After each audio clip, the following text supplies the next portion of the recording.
Join our community by subscribing. Every click helps us share more stories like this one. The introduction.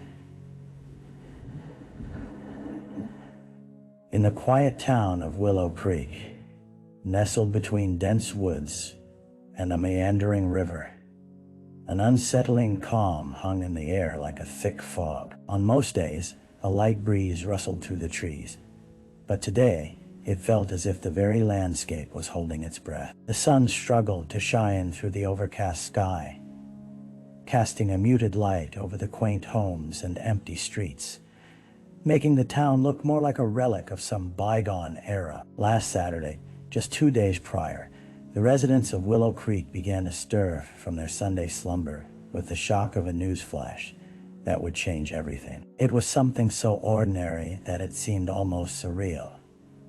A beloved local teacher, Sarah Collins, was reported missing. She had been last seen leaving the community center after leading an afternoon quilting club, a staple event that had fostered friendships and built bonds within the tight-knit community. As investigators combed through her possessions at home, they unearthed a weary life filled with routine dog-eared books, photos of a life well lived. Energy with laughter and love everywhere you look. But amid the meaningful clutter, a grim reality crept in. The deeper the police dug into Sarah's life, the more questions emerged. The community's grief morphed into confusion and anxiety as parents kept a tighter grip on their children, while whispers of suspicion rose among the residents. Her absence felt like the loss of a guardian spirit, leaving a palpable void in the hearts of those who knew her best. And as darkness slowly enveloped Willow Creek, the search for Sarah Collins became a gripping race against time. The victim, Sarah Collins, had always been a beacon of warmth in Willow Creek. At 35, she was more than just a teacher. She was a confidant, a mentor, and a friend to many. Students flocked to her classroom not only for knowledge, but for the special kind of caring she infused into her lessons. Her laughter rang through the halls, echoing like music, inviting all who heard it into her world,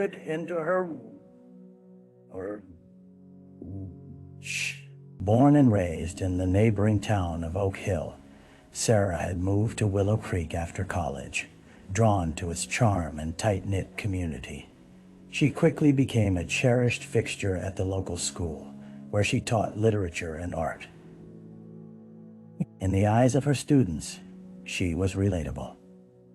Even the simplest of lessons were transformed under her guidance, framed in a way that made the most mundane details come alive.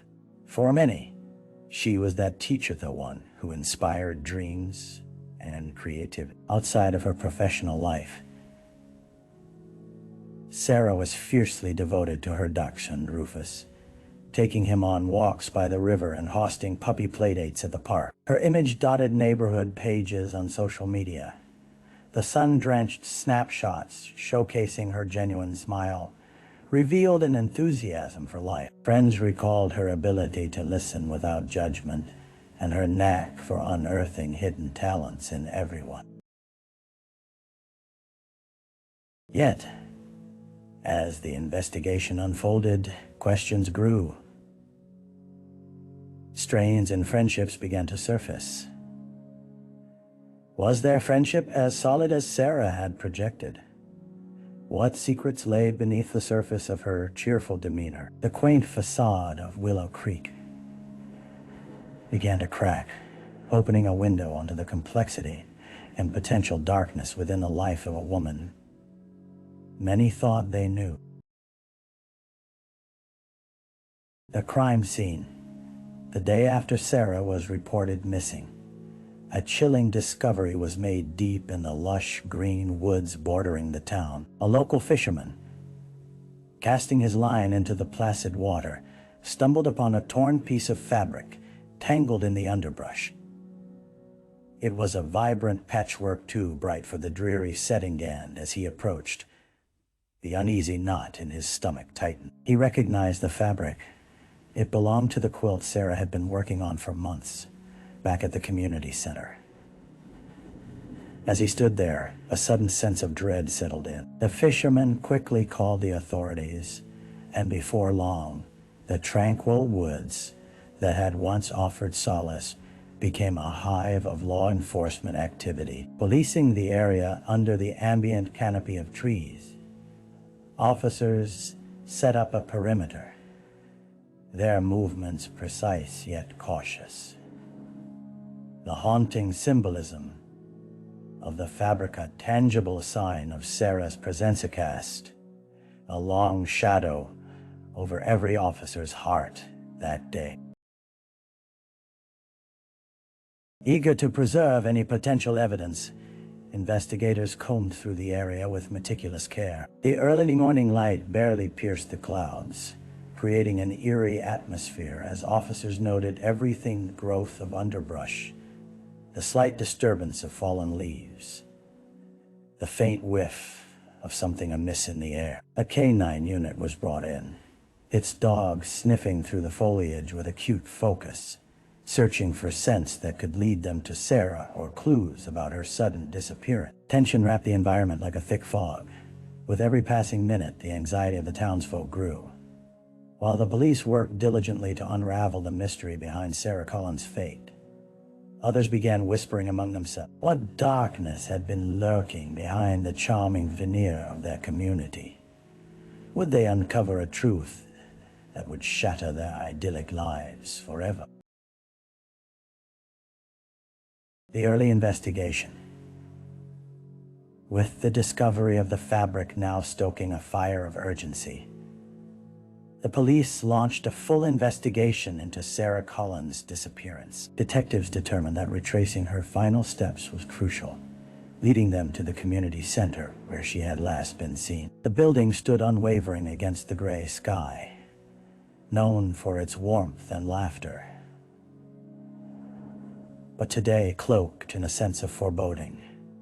Inside, the air felt heavy as officers began interviewing members of the quilting club. They sought to uncover the dynamics of the group, hoping to reveal hints of conflict or tension. Several women sat in a circle.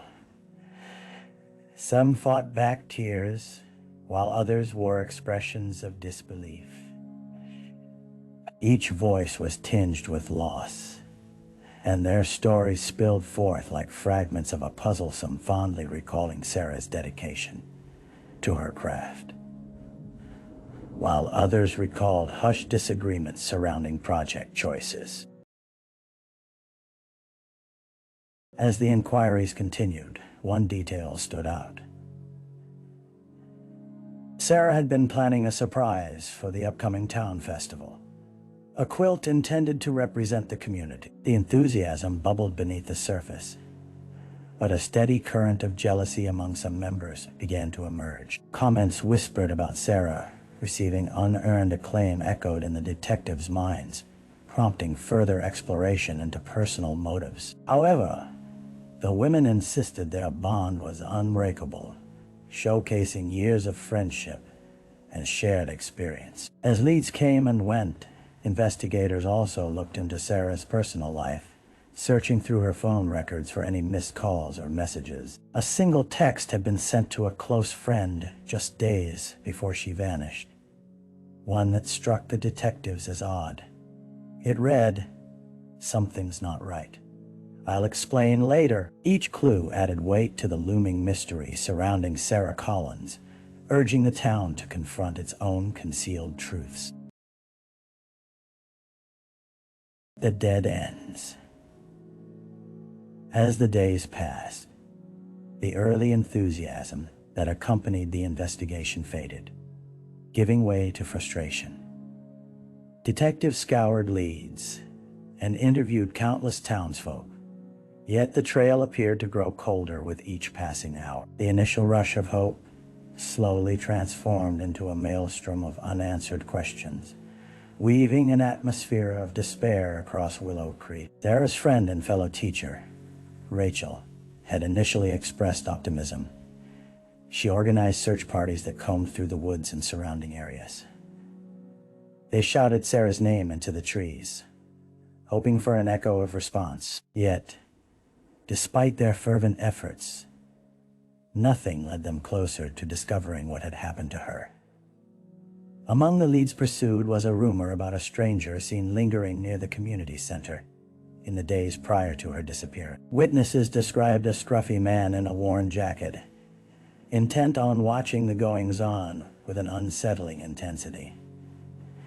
Yet, when police released a sketch based on varying descriptions, no significant tips emerged. Days turned into weeks, and the town began to settle into an uneasy rhythm, plagued by whispered rumors instead of resolution.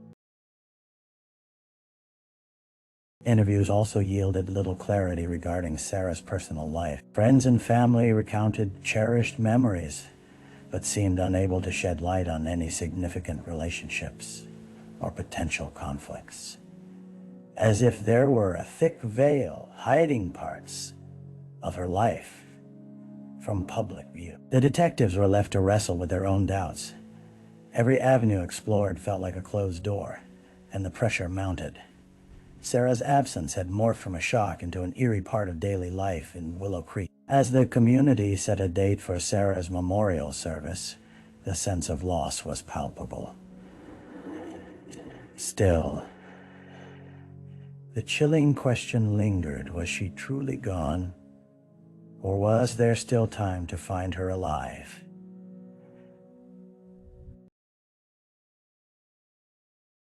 A break in the case. 3 weeks into the investigation, just as the community began to accept that they might never see Sarah again, an unexpected breakthrough emerged. It came in the form of a discarded jacket found during a routine search along the riverbank, weathered and worn, yet evocative enough to carry a sense of urgency. An officer assigned to a small, unoccupied stretch of water noticed the fabric as he scanned the mud-stained shoreline for clues. The jacket didn't belong to Sarah. It was too large, but it bore a faint scent that felt oddly familiar to the police, something evocative yet buried, like wind-blown whispers through the trees. Each seam was frayed, and a small tear near the collar hinted at a possible struggle. Sent for forensic analysis, the jacket yielded traces of DNA, sparking a flicker of hope within the investigation team. Simultaneously with the jacket turning heads, a local resident came forward claiming to have seen the scruffy man described in the earlier sketches. The witness noted he had approached them just a week before Sarah disappeared while walking a dog, mumbling about wanting to bring people together even as he presented an unsettling energy. This description reignited hope among the detectives, prompting them to circulate the profile more widely within the community.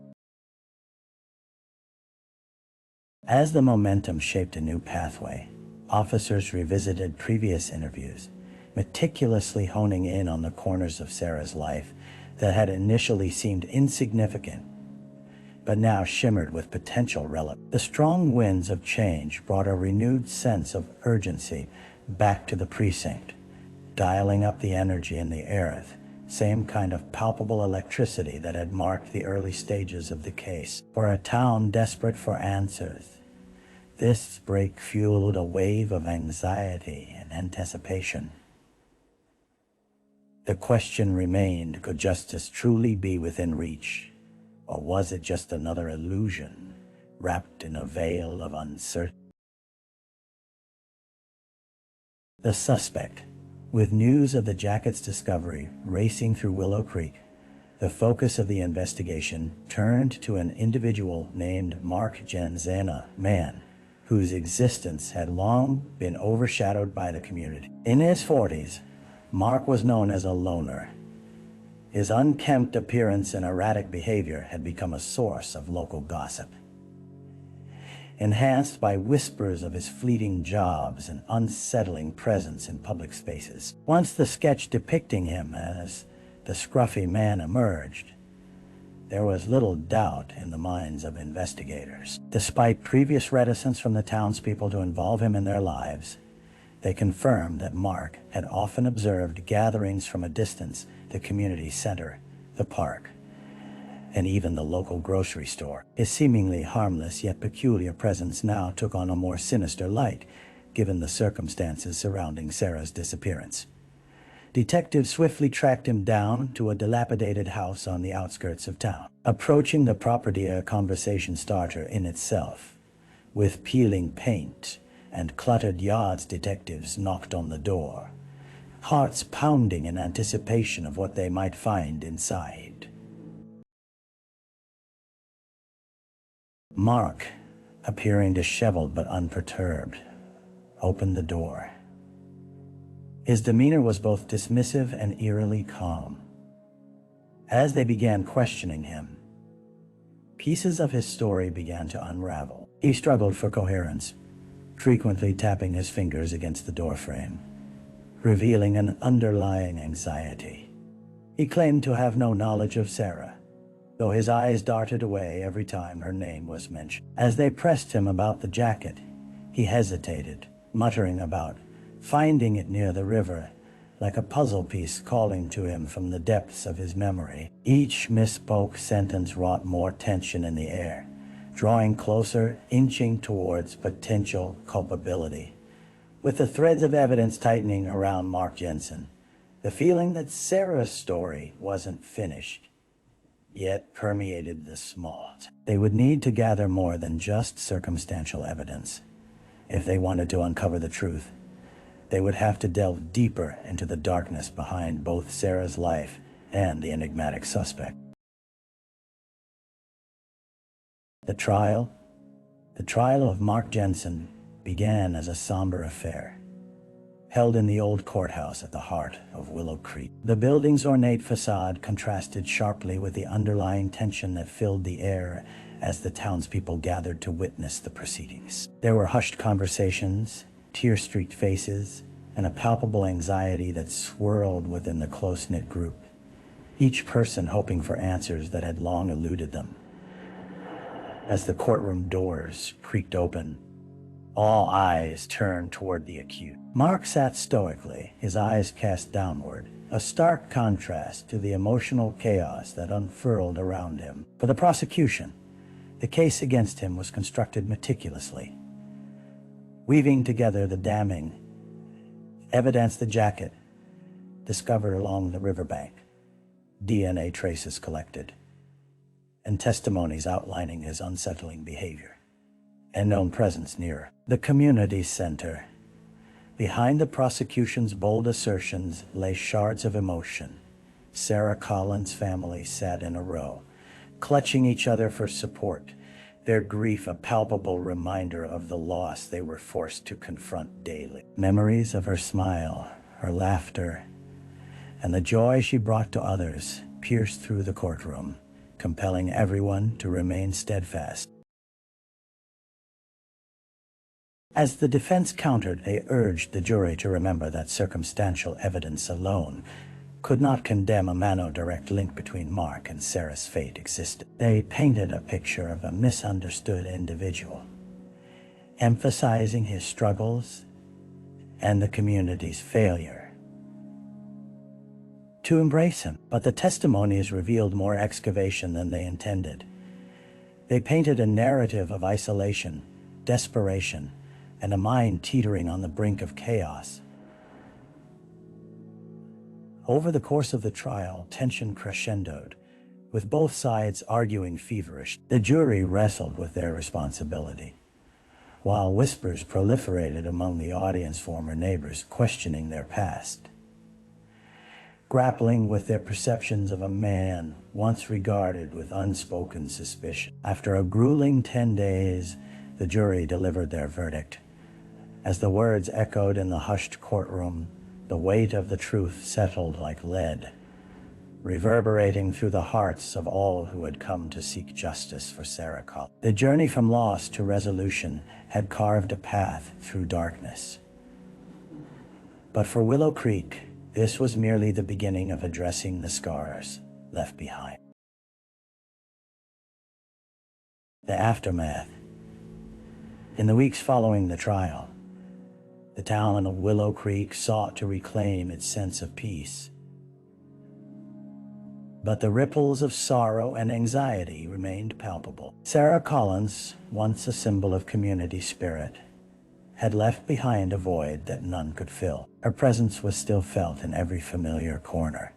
Her face stared back from the community center walls, her laughter echoing in the empty classrooms, and the remnants of her beloved quilting group tangled with the fabric of daily life. The verdict had brought some closure, but it was etched with complications.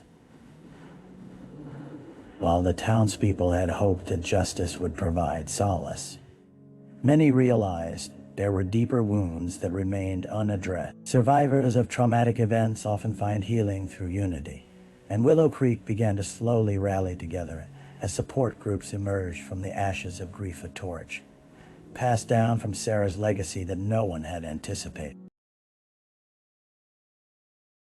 Candles flickered in the dim light at a memorial organized in her honor, as residents shared stories of her kindness and wisdom. Neighbors who had previously been mere acquaintances began to bond over shared grief, forming tighter connections within the community. The quilting circle, which had started as a pastime, transformed into a group dedicated to charity and outreach, seeking to raise awareness around mental health and support for those feeling isolated. Mark Jensen's trial had opened a floodgate of underlying issues that had long been ignored by the community, but began to question their own perceptions, biases, and the implications of invisible struggles among their neighbors. Even as apprehension swirled around Mark's fate, an awareness emerged that encouraged discussions about social responsibility and community connection. Though the heartache of losing Sarah would never fully fade,